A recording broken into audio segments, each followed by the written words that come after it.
once you see it, you can't unsee it. Right. So once you see something, that's it, right? For good or for bad, right? It's in your brain now. Yeah, you're right. Don't even buy one. Borrow someone's gram scale, and I would pour 1 serving of cereal in a bowl. That says on the box. The box says 150 calories per 30 grams, whatever it is. Correct. Pour that and look at it. That will change your perspective on everything. Because most people are probably eating four serving sizes if they have a bowl of cereal. At least. I would say at least. And then also when you're eating a salad because you're thinking you're going to be healthy, go ahead and measure how much 2 tablespoons of oil looks like. And that's 120 calories if it's olive oil. Wow. And if you have 2 tablespoons, you're realizing that, on my really healthy salad, I might actually be having 800 to 1,000 calories of oil on this thing. Holy crap. Depending on how much I'm going like this. Do you know what I'm saying? Yes. So the salad, you may as well have had the cheeseburger. Right. Because the cheeseburger is less calories. We believe that you are strong by design, and you were made in God's image to have a strong body, mind, and spirit. You're listening to the #1 strength and health authority podcast in the world. So let's get ready to unlock your potential and transform your life in today's episode. Ladies and gentlemen, welcome to another episode here on the Strong by Design podcast. Sitting again out here in the compound. We've been doing a lot of these podcasts out here because we have more room, to move around and get comfortable. And it's like we're in 2 different worlds right now. You're in shorts and in a nice polo shirt, like it's 82 degrees out, like you're going golfing. I'm dressed like it's brisk, which it is, by the way, here in Florida right now. When this airs, it'll probably still be pretty chilly down here in Florida, but like it was in the 40s this morning, dude. For us Floridians. Now you're saying you thrive in that. That is my optimal temperature is 40 degrees. 40 degrees. You say you operate great at 40. Yeah. So, and I do miss, I'm from up the Northeast, you're from up north. Like I miss the seasons, I miss the cold. And, so this is a luxury to be able to put jeans on and a warm top. So I do love that. Let me go ahead and welcome our listeners, right? We have so many new listeners and past listeners on the podcast. We're so blessed to have you. That's why we've doubled up. We're releasing 2 episodes a week now. We used to be for years, we were 1 episode a week. Every once in a while we'd hit 2 if we, kind of got deep in interviews with our guests or in-house content. And we've just been having so much fun with all of the different people that we've been networking with and getting to know. And plus we have so many hosts on the show. If you're a new listener, you don't realize I'm Coach Chris. There is also Tanya, who's a holistic health practitioner. We have Jared Haley, who is a pastor and father and husband, and he's one of our videographers here, and he's just amazing. And of course, we have the founder of the company of Critical Bench, Mike Westerdahl, who's my longtime friend.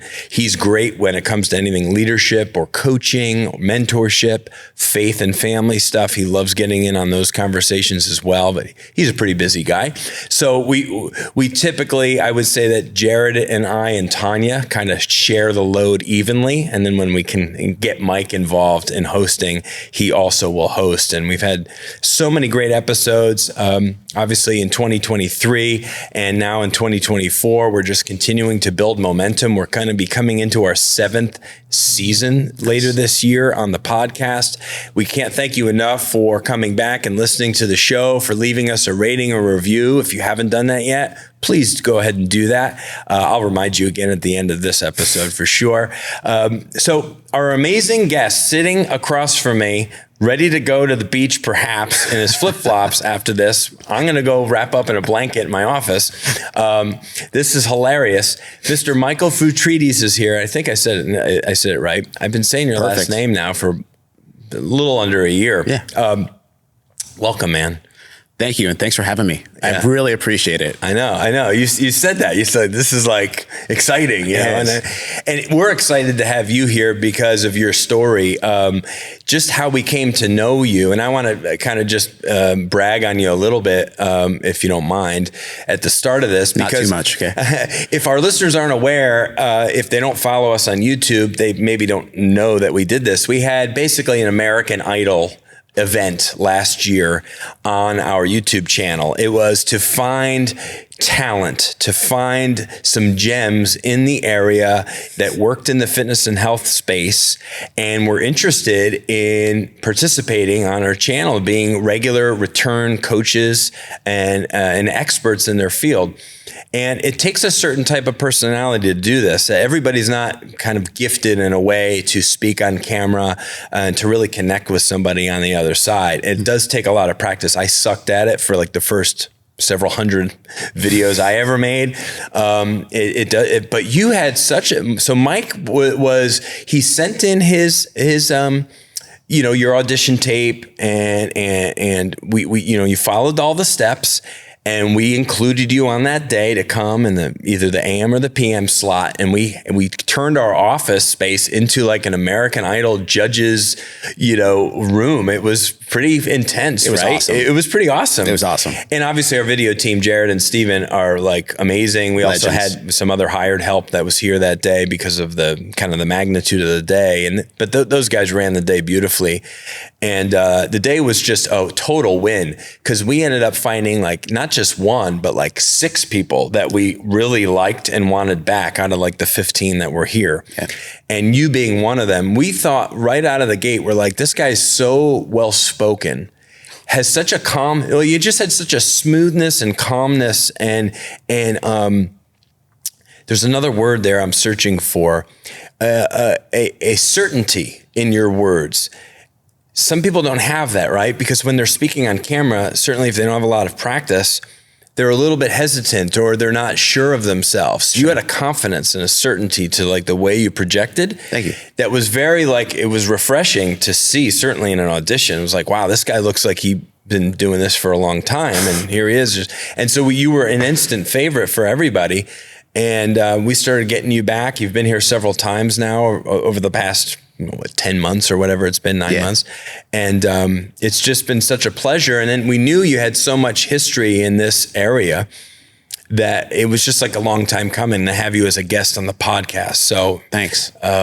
Just excited to have you here and for me to know more about you, but also for our listeners to know more about you. And then they can go see you on our YouTube channel, which is so much fun afterward. I encourage everybody, go check out Critical Bench on YouTube if you're not following us already. There's so much there, so much free content for you to learn things about, how to get more fit, how to lose weight, how to get over the hurdle. It's very much beginner level information.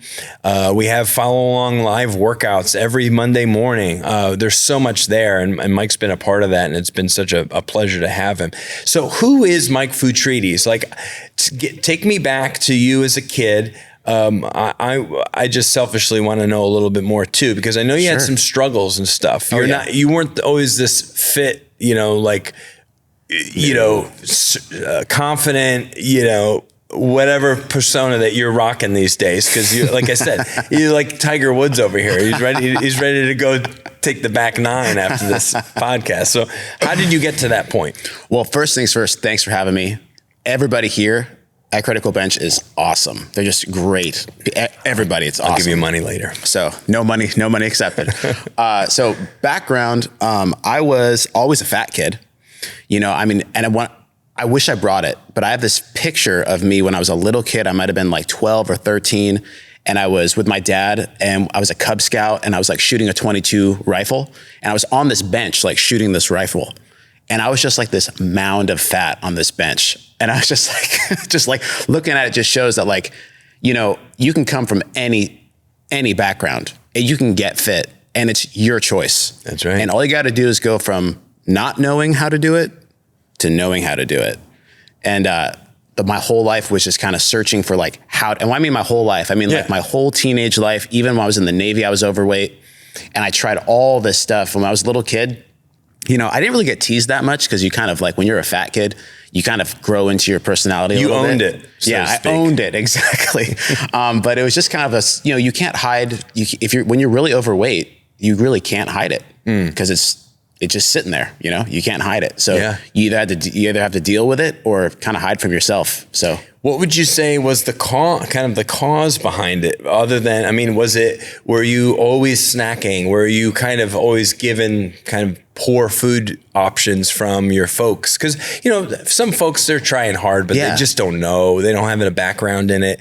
So, I grew up in the 80s as a kid. I was born in the 70s, grew up in the 80s really.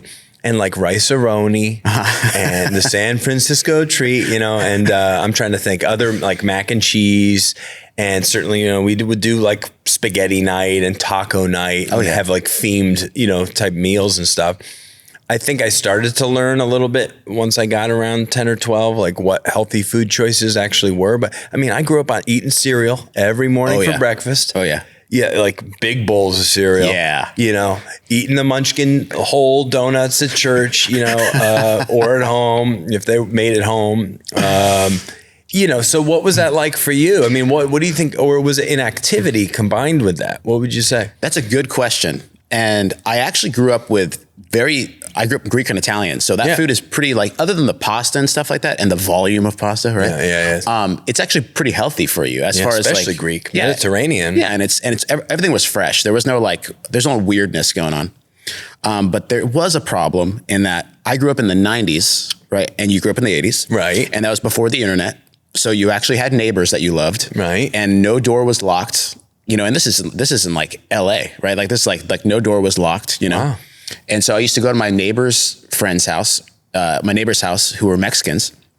And these are like legitimate Mexicans where the refried beans were homemade. And there's like a tub of lard under the sink that his mom would take a little paint scraper and go, whack, and then put it in the refried. Like it was the real deal. Wow. So I'd eat dinner at my house and then I'd go eat dinner at their house because all the neighborhood kids were everyone's kids.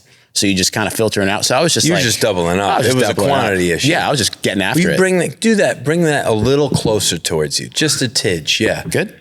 Yeah, I think that's good. A little up now. Boom. Yeah, there you go. I like that. Cool. Yeah, I was just getting after a it. little picky. So you're just getting after it. Yeah. I wonder if that was my issue or not, if it was a quality or a quantity issue. But I went through my own phase. It wasn't, I would say it was a shorter phase because I was pretty lean and wiry and fit, I guess you could say, in my elementary school years. Middle school, 6th to 8th grade, I kind of got like husky. They had a whole I don't know if they still have that. Do you remember that word? I hated that word. Just call me fat. Okay. There were pant sizes that said like 34 husky. Husky. Yes. Yeah. Yes. I'm like, am I a dog?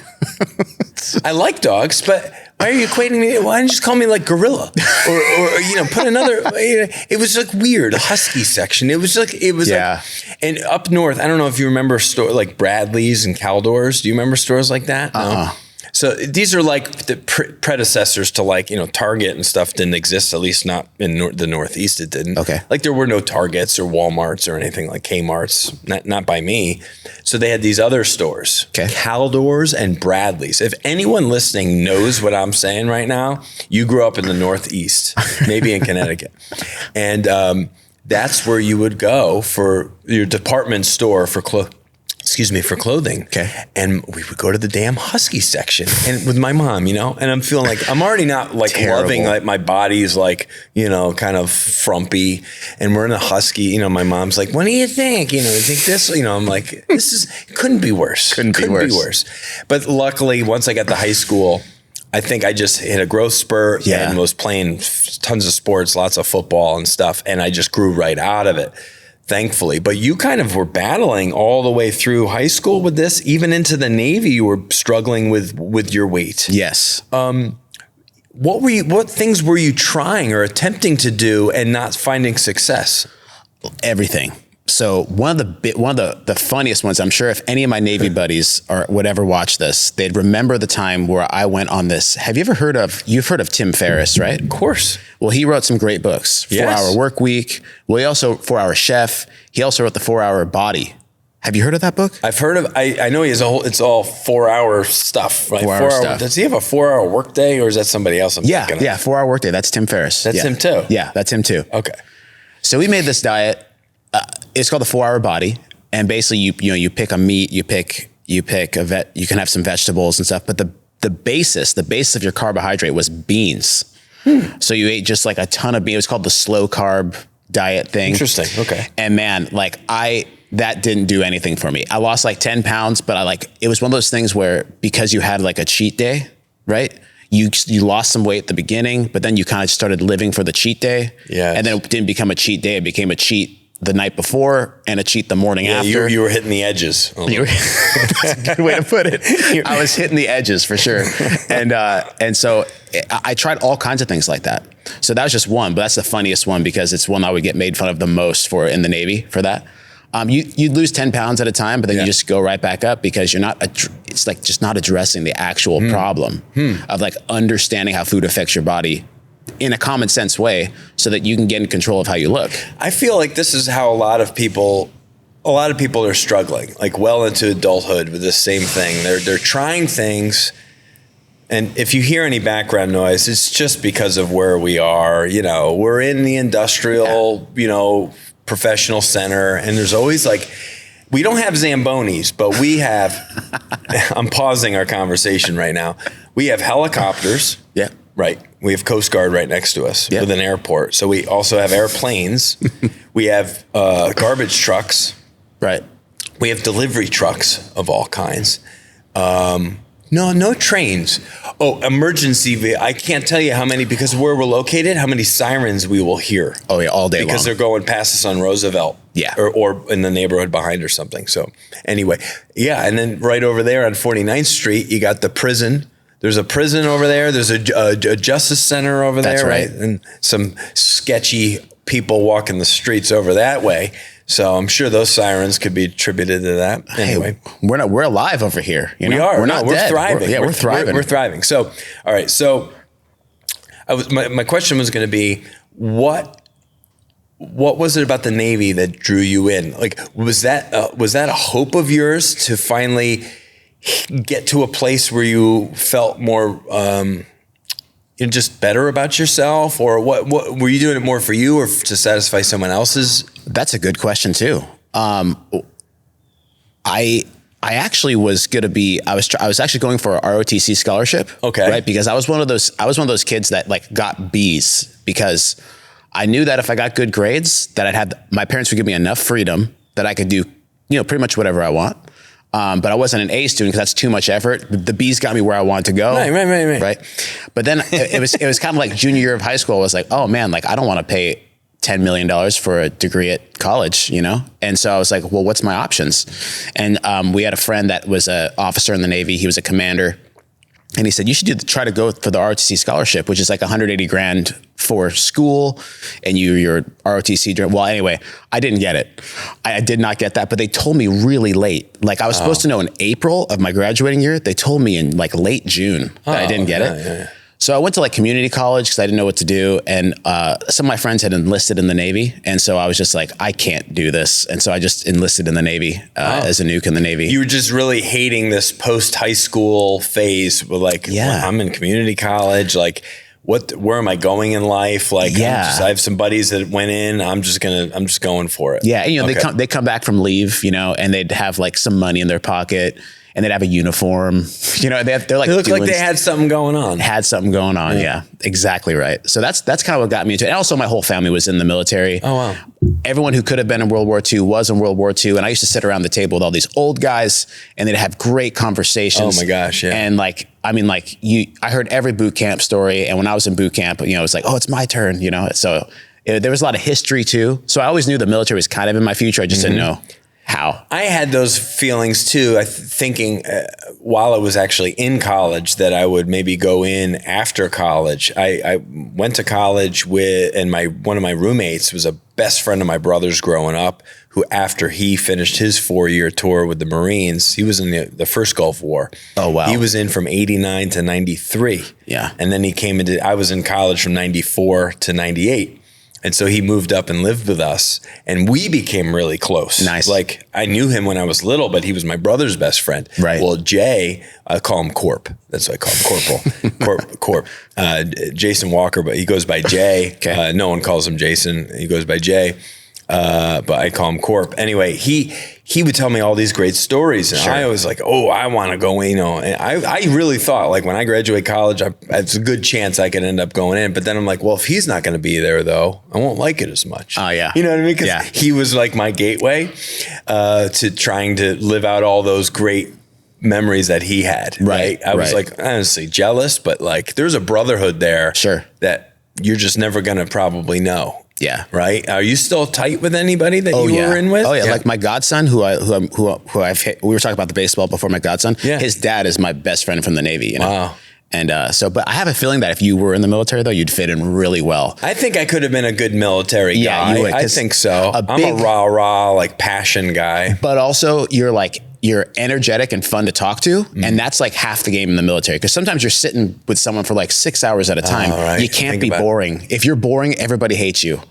Like, so you got to be the entertaining kind of you have to entertain each other because you have 6 hours, 8 hours to kill sometimes with just one person. Wow. So you'd be great at it, in my opinion. Well, thanks, bro. Yeah. Appreciate that. Yeah. I wasn't even looking for a compliment there, but you came through for me. That's great. So we kind of, did we alert? I think you alluded to it earlier on, but maybe not.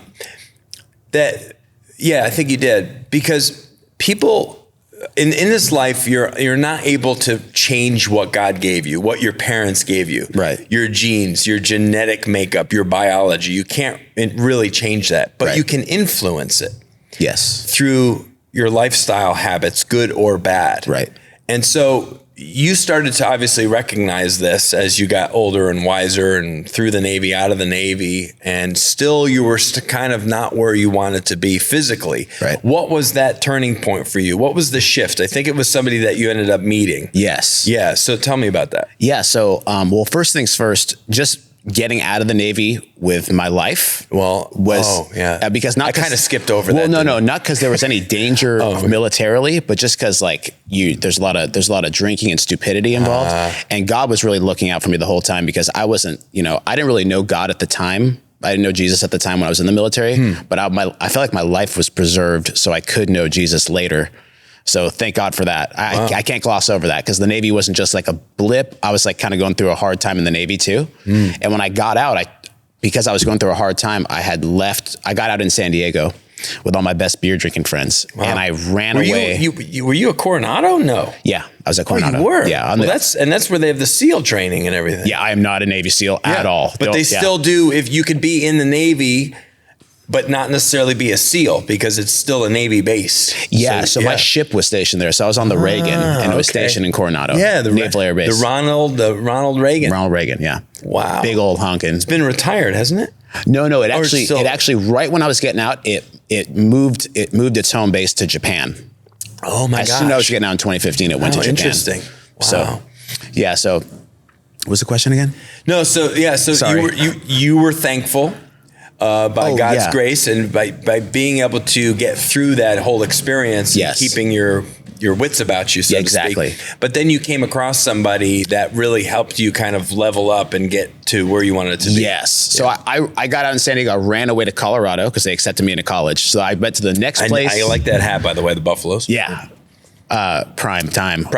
I went to Colorado, went to school there, and I was just in the gym one day, still fat, husky. I was still husky. I was still a husky kid in the gym. Right. We'll use it today. And I was there for like the gym has always been kind of like my way just to get it out. You know what I'm saying? Even when I was like 14, I would go to the gym, but I would still be kind of husky, right? I was in the gym for 2 hours. At that time, I was like, what am I doing here? Nothing's happening. Like I'm here for hours and I have nothing to show for it. And so I just kind of was like, I got to get help. And so I talked to like the main trainer that was there, and they directed me to this lady. Her name was Ashley, and she's a nutritionist, but she's really good though. Like not just like she didn't just like get a course online. Like she was like really into it. And I asked her for help, and she was like, yeah, that's no problem. So she eventually just got me on kind of like a meal plan that I think she eyeballed kind of where I was at, put me on a meal plan. But after she realized that I was taking it seriously, she decided to show me what she was doing. And so she was showing me that whether it's your protein, carbohydrate, or fat, it really, as long as you get enough protein to make sure that you're repairing yourself properly, it really is calories in, calories out. And she told me that the biggest thing is that the reason why people don't like hearing that is because it means that it's actually your fault that you're where you're at. That's right. And if it's your fault, this is the good news, is that if it's your fault, then you can actually take control and ownership and get out of it if you just do a little accounting. And I am not an accountant. No, it's a math thing. It's a math thing. Yeah. Right? It's numbers at this point. And that's not me. Like that's not the type of guy I am. Yeah. But you can do this. If I can be an accountant for my macronutrients and my clients, then you can do it too. And you have a way out of whatever weird overweight situation you might be in. So and I will 100% back that up with my own life experience. I mean, yes, I've been in the health and fitness space for a better part of 25 years since I came out of college in 98. But I've always maintained a certain physique, if you will. Probably always floated around 15% body fat. That's just kind of how I've hovered. Sure. I'm actually a little north of that at the moment. Because my whole thing was like, I want to be able to eat. Right. And I don't think restriction and elimination stuff is ever really good long term, right? You can have short term success, but it never works out long term. Definitely. I always thought, and certainly when I was younger, this proved to be true, is I could always outwork my whatever I wanted to eat. And that was true through my 20s pretty much. Okay. I was able to maintain a high activity level, no kids. So it's all me time. My wife, when we met, we were still in our mid-20s, and she was really into exercise and working out. So it was perfect pairing. We worked out together. You know what I mean? So we'd go for walks. We had dogs. Working out was always like a priority for us. Sure. But I understood, what clean eating was versus crap. But I would let myself get away with cheat weekends and all that stuff. Yeah, you got to live. And then once your activity level slows down and you get older and you have kids and the focus really ends up being them and work and career. And this is what happens to most people listening, is that it's not you now are not the focus. Yeah. You're not the center of attention, so to speak. It's everybody else. Yeah. And that's when, if you're not really disciplined, things can fall apart. Even if you love working out, I've always loved working out. You never have to coax me to come out and work out. Right. I am self-driven when it comes to working out. I've worked out since I was a little kid. I had big brothers growing up. I always wanted to be big and strong like my brothers.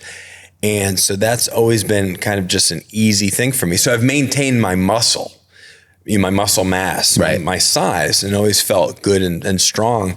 But that fat that lingers on my body is because exactly what you're talking about. And so sorry for being so long-winded. I just want to kind of preamble myself. Yeah. 2 years ago, Mike and I committed to working with Will Grazione. I think you met Will. Maybe you haven't yet. He's the educated dieter. He's local in Tampa. He's a big, I'll share his info with you afterwards. Okay. He's amazing. He's a friend of ours. And he's terrific. He works with competitors. He works with everyday people and gets results. And he couldn't find a nicer guy. Awesome. Really, really smart like you. Just knows. Yeah. No, seriously. Dude, you're like a molecular biologist kind of dude going on here. You got brains coming out of your ears. Stop it. So Will, what made Will so good for Mike and I is Mike invested in both of us to do this. He's like, hey, listen, I'll hook us both up. I'll get a session or whatever with Will. And we'll work with him for 3 months. And if that goes well, we'll work with him another 3 months. So we did. Okay. I did 6 months of working with Will as my accountability coach. Nice. Keeping a spreadsheet, counting my macros, doing my Fitness Pal on my phone. I'd never done this before in my life. Yeah. Right? Because I didn't ever feel I needed to. When I did it, though, I saw you don't realize the calories that are in certain things. Yes, exactly. It's like I have 2-3 cups of coffee in the morning. Well, what's the cream? Like, oh, I just had 200-300 calories of cream. Right. Oh, there's a lot of fat. Okay. And then, I just had this. Here's another 300 calories. And before you know it, there's like a sneaky 600 to 1,000 calories Yes. that you didn't even account for mentally in your brain. But because you're punching it into your phone, because everything you eat, you're like literally punching it in after you eat. Yep. You're like measuring stuff, you're eyeballing some things, but I always would overestimate a little bit. Right. And I was like, whoa. And I only was allotted like 2150, I think, for calories a day. And I stuck to that. Dude, I lost 25 pounds from what you see right now. I believe it. I was down to like 190.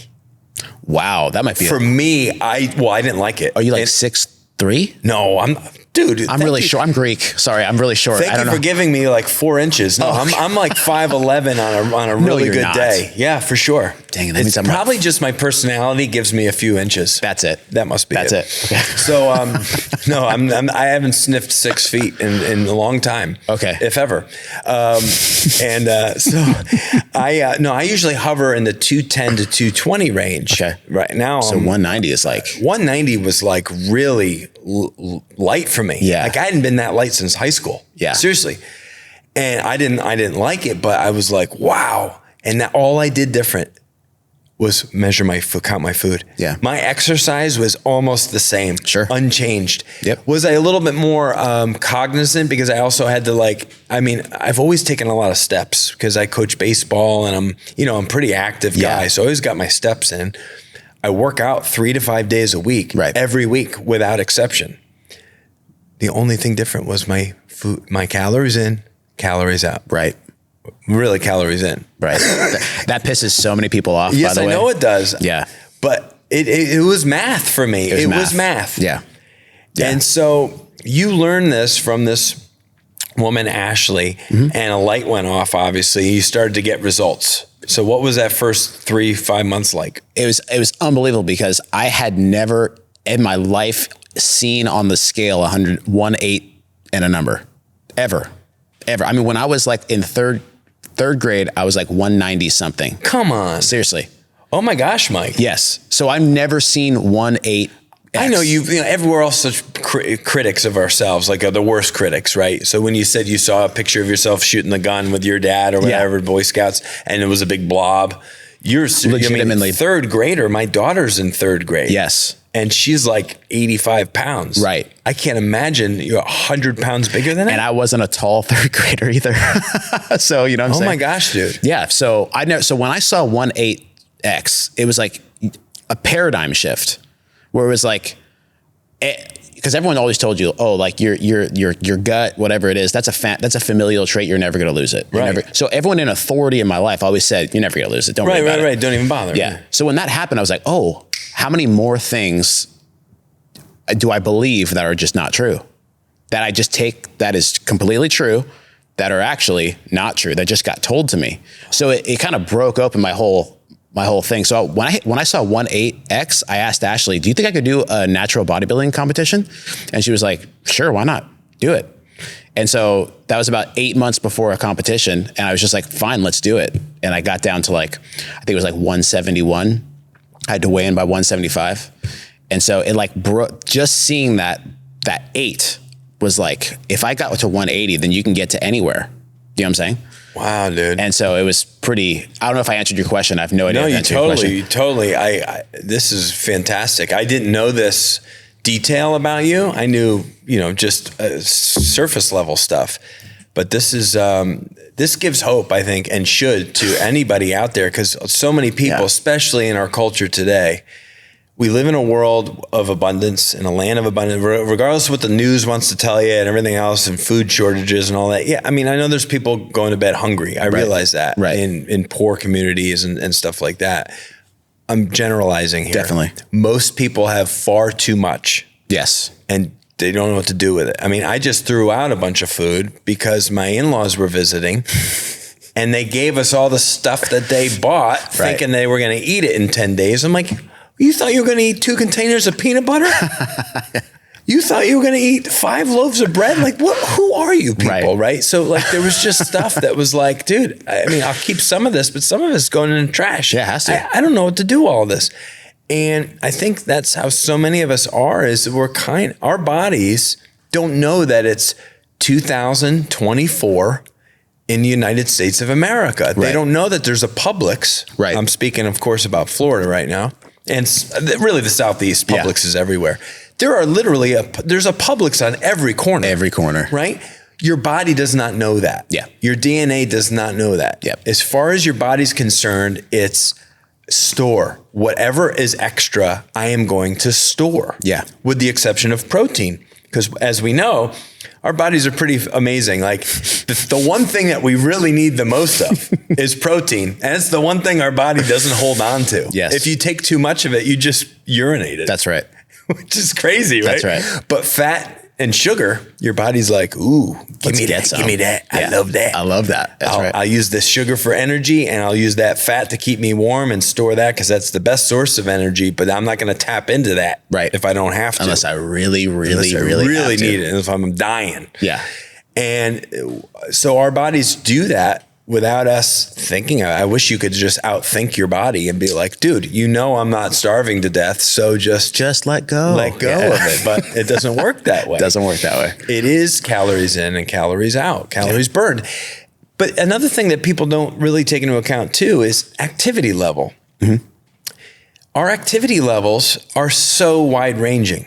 Yes. Even if you could be a gym rat, like token gym rat guy or girl. But if your career has you in a chair, guess what? You're not as active as you think you are. 100%.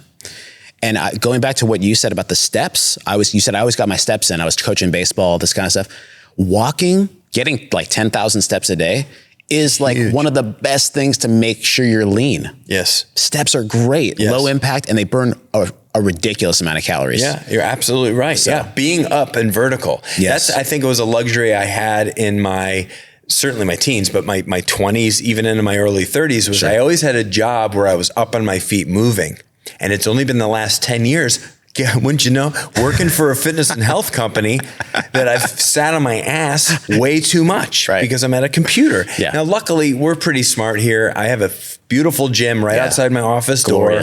Like we do workouts, we're active. We go for walks around the building, like midday walks and get some sunshine and fresh air. And I try to get up and stretch and move and do. It's just not the same though. Like it's really hard to offset all that sitting. Mm-hmm. And sitting really is like, it's a really awful side effect of technology. Yes. And we are so there's a Seinfeld that goes, we go from sitting on the sofa to sitting at the table to eat, to sitting in our car to get to work, to sit at our desk, to then sit back in our car on our way home, to sit in the chair to eat, to sit on our sofa to watch. It's like, that's crazy. It's all we do is sit.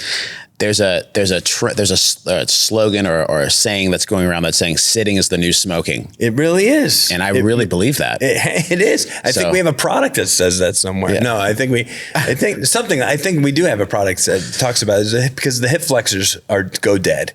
Oh yeah. The hip flexors are weak and tight because that's a whole other it throws you off hormonally. Yeah. From all this like crunched half fetal position. Your body's really meant to be upright and moving and mobile. Yeah. Meant to work. It is meant to work. It really is. It's biblical. It is biblical. It is. And it fuels your brain too. Yes. I've learned so much in the last few years with how movement of the body and activity has such an impact on our cognitive function and stuff. But kind of getting back to where you are. So you compete in this show as going from a guy 6 months to a year previous to that would classify himself as kind of a pudgy wannabe. Yeah. And all of a sudden you learn all this stuff. This Ash, I'm sure you've given her lots of love over the years just for being kind of like the catalyst to like this major life change for you. I always give her credit every single time. I'll say like, there's always like a Merry Christmas or Happy New Year. Thanks for changing my life. It's always. Oh, wow. Always. Like where is she? Colorado. Last time I checked, she was in Colorado. She's in Colorado. Yeah. So if we should get her to listen to the show, and then we're giving Ashley some love on the show. Yeah. Hopefully she's in Colorado. You know who you are because there's only one Michael Phoutrides as far as thank you, Ashley. Thank you. That's Phoutrides. Yes. Correct. And that's Greek? Greek. Okay, good. I'm glad we got that out Hellenica. there. Yeah. Foo-Tree-Deez. I like it. I remember the first time I heard it or saw it, I was like, I'm not sure how to say it. And then you said it, and then it just clicked for me. I'm like, oh, sure, Foo-Tree-Deez. Nice. Yeah, it just clicked. Awesome. So that's good. So this kind of this trajectory then of like, and what'd you end up with in that show? Second place, dude. Yeah. First ever show. Yeah, it was crazy. You must have just been beside yourself. Like, look how far I've come. Yeah, like it was a whole new chapter of my life where it was just like, wait a minute. Like this was like, because I grew up in the 90s with Schwarzenegger and Predator. Of course. And like, that was like, my dad was like a 60s like bodybuilder too. Really? Like he taught me how to lift weights, stuff like that. He's a legend. And like, I never thought this was gonna be, I could ever do something like this. Wow. And so when that happened, all of life changes because you go, what else can I do? Right. And how old are you at that point? Mid-20s? I'd be 27 at my first show. Wow. 27, because it was 2017, so 27. And so that was like hook, line, and sinker for like, I want to make this kind of my platform and help other people. Yeah, if I can make I always said this, if I can make one person, their life, if I could be someone's Ashley, that would be awesome. Like that would just be awesome, you know? Wow. So now you are. So if I ever call you Ashley, it's just because I'm giving you I'm giving you love. Yeah, I appreciate that. Don't call me Shirley. Don't call me Shirley. And don't call me Shirley. We actually have a few Ashleys here at the compound, which is pretty crazy. And they're all legends too. They're both legends, which is great. So what would you say if someone asked you right now, how should I eat? I am struggling to lose 10 to 20 pounds, which I think most people would classify themselves maybe 10 to 20 pounds away, maybe even 25 from where they want to be. What are some do's and don'ts? Like, what are some things that are just kind of like nice little tricks of the trade or things that you have seen other people have success with, like if they just did these 3 things or omitted these 3 things, like some simple steps? Yeah, it's a great question. Remember when we were talking earlier, you were talking about when we were a kid, you'd have cereal and you didn't care how big the bowl was. Correct. Okay. That was me too. You have a big old bowl. You put half the box in there, right? Oh my gosh, dude. Yeah, man, especially the one, I was a Frosted Flakes guy. I know. Are you going to say Golden Grams? Oh, I love Golden Grams. Sorry. It wasn't in there, but I mean, sorry. Captain Crunch, of course. But the sneaky good one is that like granola cereal with all the crumbled pieces of granola with the raisins and the oat clusters. Any of that. Got it. That's the sneaky good one. I'd rather eat that than a bowl of cereal. Yeah. Back in the day. Cereal was. Did I just say eat that than a bowl of cereal? I meant bowl of ice cream. You know what I meant. I would rather eat a bowl of cereal than a bowl of ice cream. Oh yeah, because it was so satisfying. All the crunchiness, you get the sweet and the crunchy and all that stuff. Oh yeah. So right out of the gate, you're saying, okay, how big of a bowl are you putting this bowl in? You said like, what are a few things? What are some do's? I think the best thing, in my opinion, is because you just gotta, once you see it, you can't unsee it. Right. So once you see something, that's it, right? For good or for bad. Yeah. Right. It's in your brain now. Yeah, you're right. I would go, don't even buy it.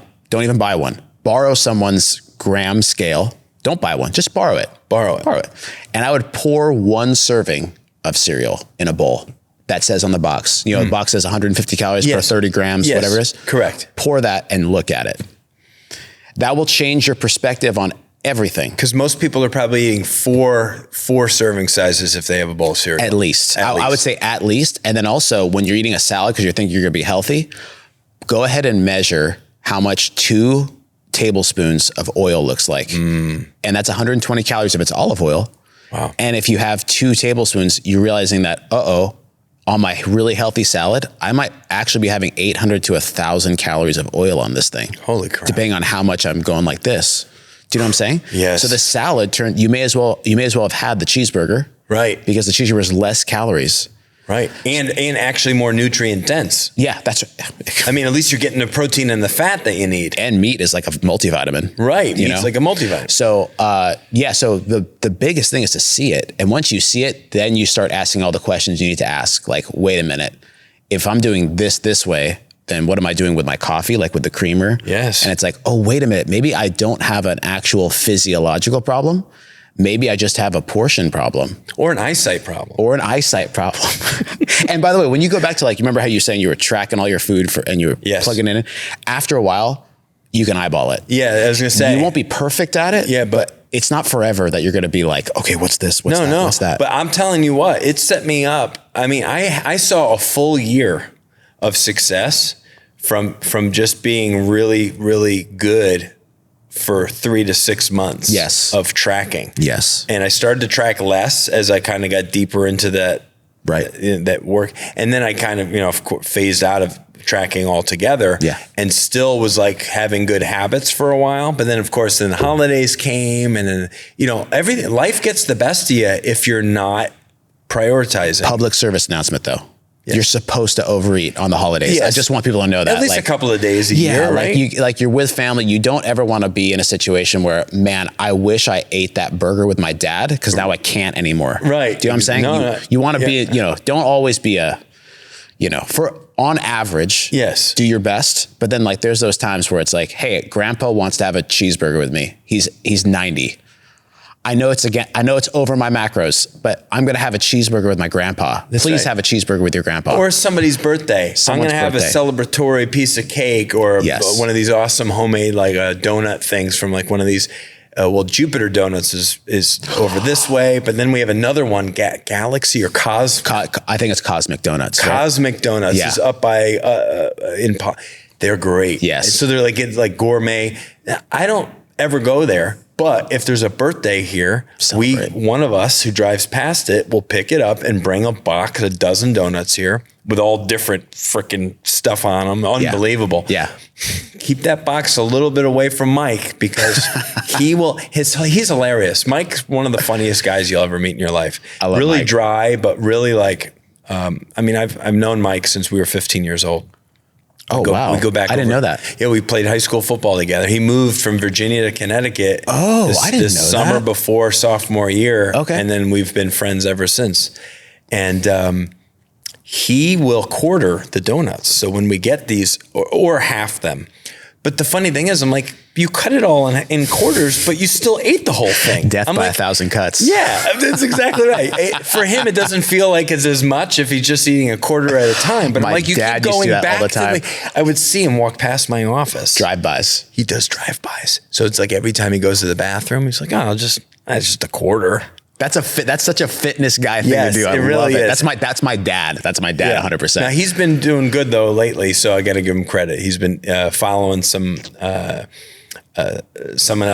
help to try and shed a few pounds because it's like fitness guys, you can let yourself get away on occasion, but then you'll kind of always find like an opportunity to reel yourself back in. It's like, all right. My kid said something to me or I saw a picture of myself and I was like, Well, that's also the beauty of lifting weights because it is. Even if you gain weight, you still look good because you still have like the square chest. You have the broad my chest shoulders. Still sticks out further than my belly right now. So that's good. And that's a benefit. And also real quick, going back to that real quick, like you might be asking, okay, well, I work at an office and everyone has a birthday every day. There's a birthday every day and there's cake every single day. I work at a place with hundreds of people, so there's always a birthday. And that's also the beauty of counting because you can be like, listen, I know it's Rebecca's birthday on Friday. I know that they're going to, she loves crumble cookies. I know I'm going to have a crumble cookie. So maybe the day before or even that day, you can just shave off a few hundred calories and that won't even matter. So you can plan for it. That's right. And so skip do a little intermittent fasting now and again, which is, I think, one of the greatest ways to see some success, and you're not doing anything bad for yourself. Right. Trust me, right? Right. Like fasting has been around for ages, for centuries and millennia. Yeah. People have known about fasting and seen success with it. Obviously for religious purposes, but also it's a cleansing detox type thing. Definitely right. Especially as long as you're hydrating, like never like short yourself on your water intake. Keep your water coming in. And try to, if you can, get some electrolytes as well. Right. But the fasting, these short-term, like 16-hour fasts, I think these are wonderful ways for people to see success in a window of time. What are your feelings on that in general? I kind of go back and forth. I'm doing that now. I just kind of like, I don't eat till about 1 because it's just better like that. But sometimes if I'm like, but I can also vary it, right? Like if I know that I'm not going to be home or I'm be able to eat at 1, then I'll have a morning breakfast and I'll carry me over. So it's all flexible. But I have noticed that, especially with a lot of my clients, that if they give themselves like a fasted window, like you said, 16 hours, it's about 16 hours. Yeah. I was like, well, have your breakfast. It's not a rule that breakfast has to be eaten when it says AM on the clock, right? Correct. Have your breakfast at 1. And they love that because they get a lot of, they're eating less calories per day, but they're eating a high voluminous amount of food at one time. So they don't even feel like they're, and I always say that if you're like there's hungry morning people and then there's hungry night people. Yes. And so see which one you are and then adjust accordingly. Yeah. That's how I look at it. I think that's great. Because it's all about, like we said, calories in, calories out. Your body does not care what time you eat. It's just calories over time on average are gonna either make you lose weight, gain weight, or stay the same. That's right. So whatever works for you, if you can hold on to it and do it and be consistent at it, you're going to win. I've seen plenty of very fit, like shredded people who are like, it's fine to eat some carbs before you go to bed. Yo, yeah. It depends on what, maybe not a big old bowl of ice cream or anything, but like if you want to have like some oatmeal, or if you want to have, I don't know, pick your complex carbohydrate that has some maybe nutrition to it. Yeah. But it can actually help you sleep, right? Because it's so satiating, and it can actually, when you're digesting, it can make you a little bit groggy and sleepy. Definitely. Carbs are great for sleep. Do you ever listen to Dr. Kirk Parsley? Not familiar with him. He's all about sleep. He was an ex-Navy SEAL, and he basically got all the Navy SEALs off Ambien, because everyone was on Ambien, and it was actually killing people. Oh my gosh. Pretty much, essentially, like lowering their testosterone levels because they weren't sleeping, but they were dissociating. So they actually weren't going to REM or deep sleep. Oh no. And but yeah, carbohydrates before you sleep is actually a really good idea, because it actually helps you. It helps you get to sleep and also stay asleep longer. Carbohydrates before you go to bed. So yeah, see all these things, all these little things like, oh, if you intermittent fast, then your metabolism is going to crash because you need to eat as soon as you wake up. And then there's these things where it's like, don't eat carbs before bed because yada, yada. Yeah. It's all those paradigms that people just they hear it so often that they end up believing it. Yes. But there's no actual facts behind it. No. It's just that it's been regurgitated over and over again. Yes, it becomes accepted. Yeah, no one looks into it. Wow, isn't that something? So, and I mean, I can, it all depends on too, what's available. We're all about convenience, right? Mm. So it's making, and I kind of short-sighted you when I asked for so what are some really good tips? And you went down about this portion control with the cereal and stuff. That was that's total. You didn't short me at all, by the way. No, okay. I mean, we went off on tangents, as I promised. I love tangents. We would, right? What are some other simple changes or tweaks that people can make in their lifestyle, in their habits, like whether it's an AM thing, a midday thing, or an evening thing? Yeah. When it comes in, obviously we've talked about intermittent fasting. We've talked about don't fight your natural tendencies. Yes. To, if you're more of a morning appetite person, go for it. If you're an evening type, if you can kind of go your whole day and your first meal is lunch, fine. Yeah. You know what I mean? So anything else kind of that comes to mind in this? Yeah. So no matter who you are, morning person, evening person, whether you eat 3 meals a day, 5 meals a day, usually people are habitual. They're even if they're habitual in a bad way, they habitually overeat, right? But there's middle ground where you're not eating. There's just times where you're working at it. So that's when kind of those hunger pangs kind of get you. Yes. You kind of you might be bored and not hungry, so you might want to just start snacking because you're bored or just thirsty. For water. That's exactly where I was going. I'm sorry. No, it's great because it means we're on the same wavelength. Yes. When two people are thinking the same thing, that there's definitely truth in there, right? Yeah. And so when you feel like you want a snack, drink water. Because chug half a bottle, a 16.9 fluid ounce bottle of water, and that's going to satiate you till your next meal. And we were talking earlier, just a little bit of cream or a little bit of this and that could add a few hundreds of calories a day. If you can cut that out just by drinking water, and you don't go for those little 100, 200 calorie handful of whatever, you're going to end up winning. Because just think about it. Eating 100 calories, there's those little 100 calorie almond packs, right? That are done, right? Oh, yeah. It's over, right? It's 15 almonds. It's ridiculous, right? It's not even fair. Go burn 100 calories on the treadmill. You'll be there for what? forever for like 20 minutes. Yeah. Like, it's ridiculous. Yeah. And so it's like, it's way easier to not eat 100 calories than to have to go burn 100 calories. That's right. So if you could just drink water when you're bored snacking, you're going to save yourself hundreds of calories a day. Like if you want to do that. And those, Sean Hatzel, a good close friend of ours, you haven't met him, but that's who actually Mike's working with right now. And Sean's amazing. He's called the Ripped Grandpa. I mean, this guy has 10 grandchildren. He's in his early 50s. Legend. He is as lean a guy as you'll ever meet in your life. Nice. Yeah, he is legendary. Nice. And just a great guy, family guy, a good close friend of ours. And I bring him up because in a recent podcast that he did with Mike, talking about kind of his coaching and what he can do for people in this same space, he loves that feeling of hunger when it first creeps on, because he says that's when I know my body is going to be burning fat. Right on. And that's when he says, go drink your water. Yeah. Perfect. And push that a little bit further. Yes. Come to view hunger, not like I'm starving to death hunger. Yeah. But those faint feelings of, oh, I could eat. Yeah. Start to enjoy those opportunities as chances to like sustain or push a little longer through that window. Sure. Right. Knowing that that's when your body is in like fat burning mode. 100%. Right. 100%. Yeah. And so it's just about how we view things, right? Like people, they start to get the feeling of hunger, so they immediately go to food. Yeah.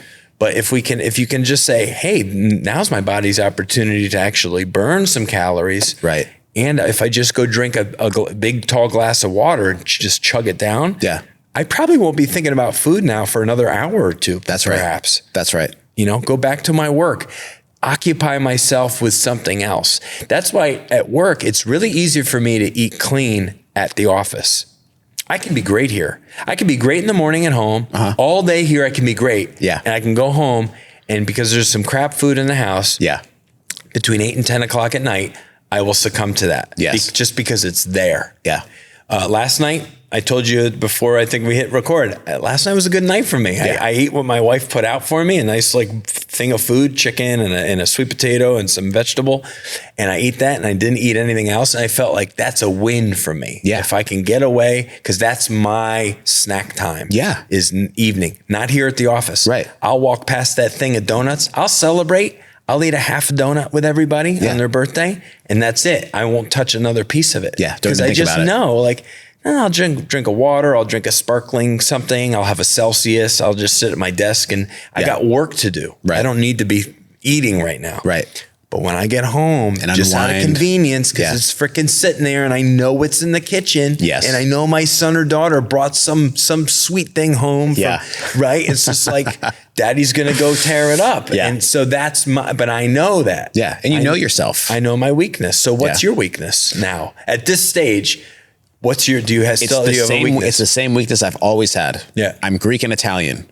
We eat at night and we eat a lot. Yeah. Right. And it's like eating is like a comfort thing, because it's like you're with your family and you're eating. That's just how it is. Like when I go back home for Christmas, we're going to be eating not Christmas dinner. We're going to be eating Christmas Day, the whole day. The whole day. People are going to be putting things in their mouth all day long. Yeah. Right. So my thing is at nighttime. It's always at night. Right. So I know that. So I always save something sweet for myself at night. I always have like a little bowl of cereal at night. Yeah. And it just curbs it. And it curbs it. Yeah. Because I know myself. I know that if I don't plan that, I'm going to do it anyway.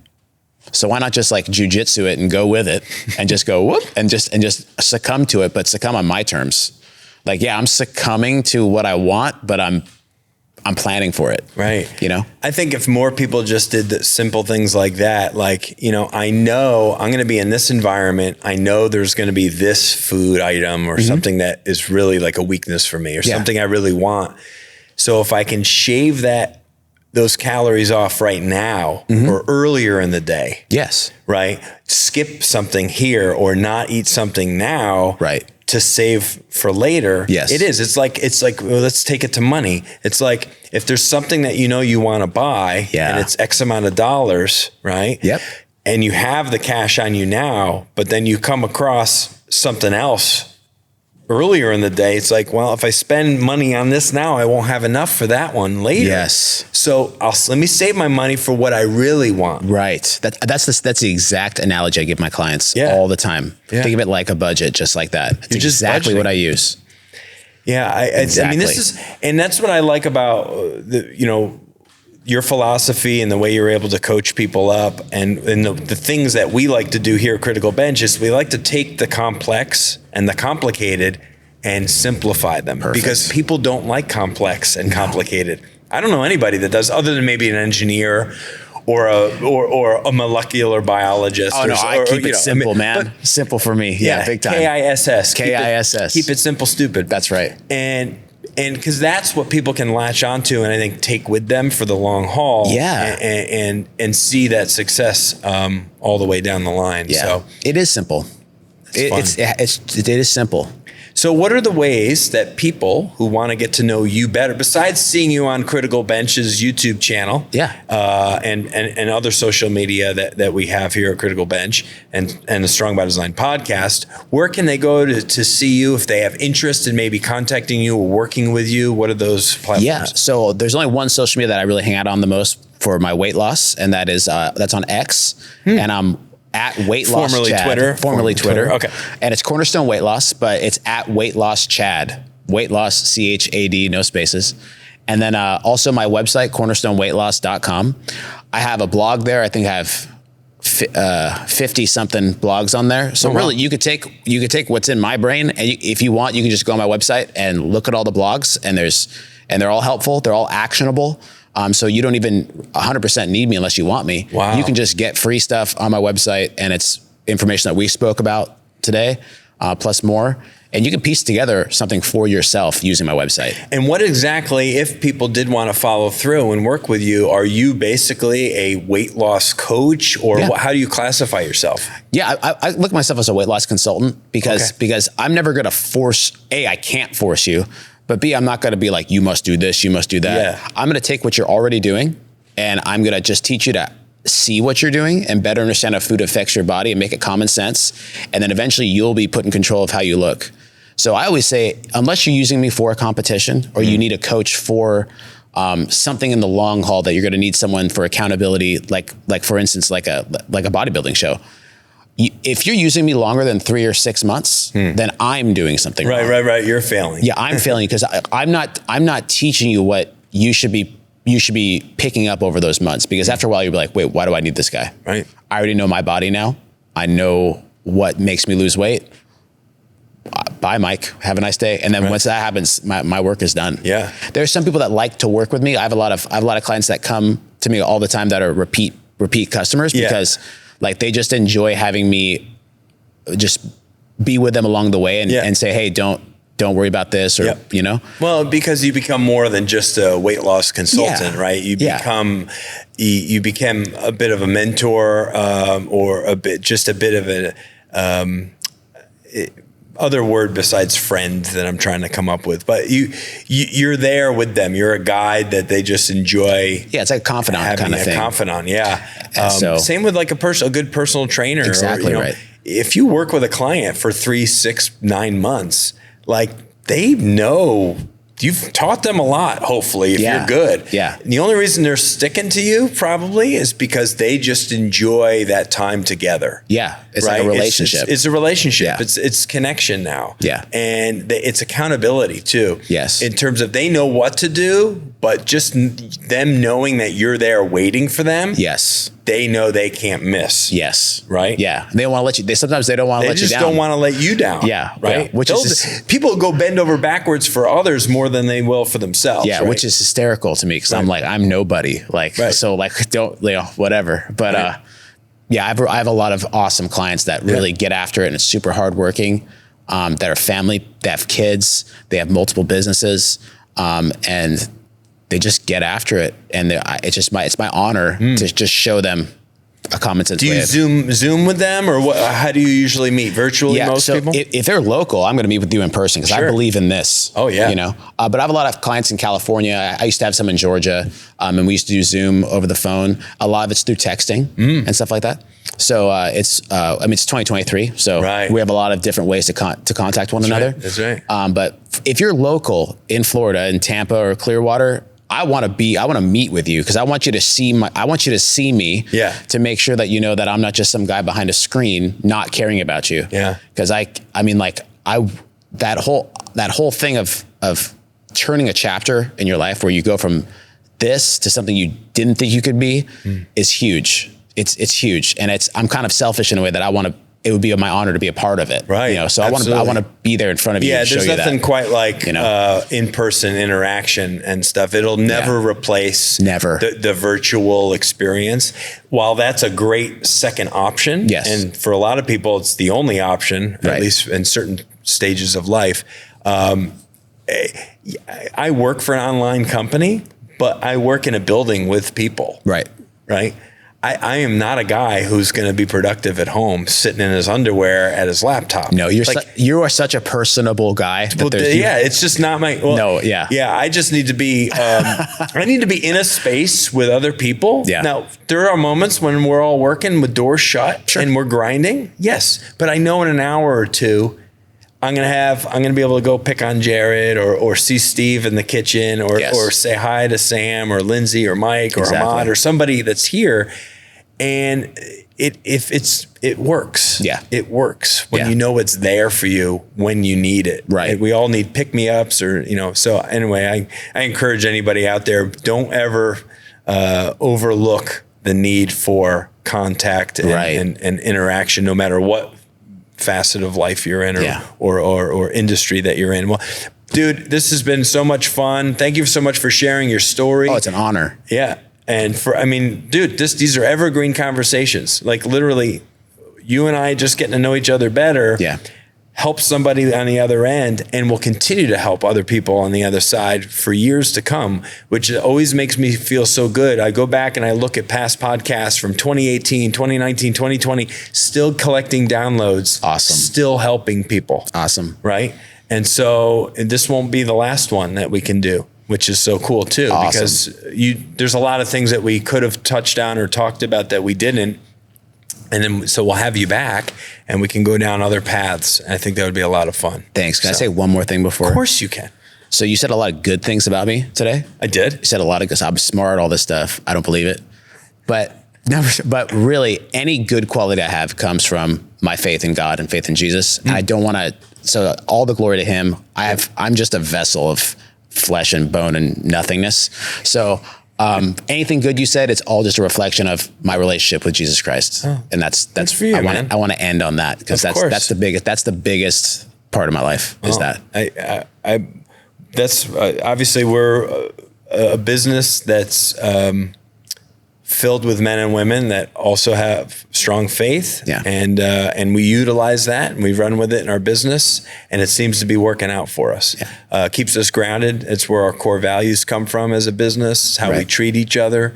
We're family. Our culture that we've created here is terrific, even with our online employees. So we have people that we've never met in person that work for us all over the country, all over the world. Right on. But we have great relationships with them just because we're grounded in something that we feel is much bigger than us. Definitely. And as long as we stick to the narrow path, right on. Things seem to have a way of falling into place for us. So that's right. There's obviously no mystery behind how we came to know you then, because it was ordained, if you will. Right. So listeners, thank you so much for joining us again on the Strong by Design podcast. Another wonderful conversation that I have no doubt will help you in some way make that small change to see really big results on the other side. And you're never too far gone. You're never you're never in a dead end.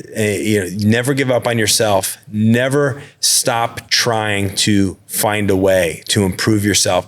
It's one conversation. You're one conversation away. I often think to myself, they're one person away, one conversation away, one day away from that life-altering event, and you can get those results that you're after. So we thank you. We love you. God bless you. And we'll be back next week or next episode, because we're doing so many every week now. We'll talk to you again real soon. Thank you so much for listening to the Strong by Design podcast. If you found value in today's episode, please subscribe so that more people can find out about our show. Plus, you don't want to miss any future episodes with the amazing guests and topics we have lined up for you.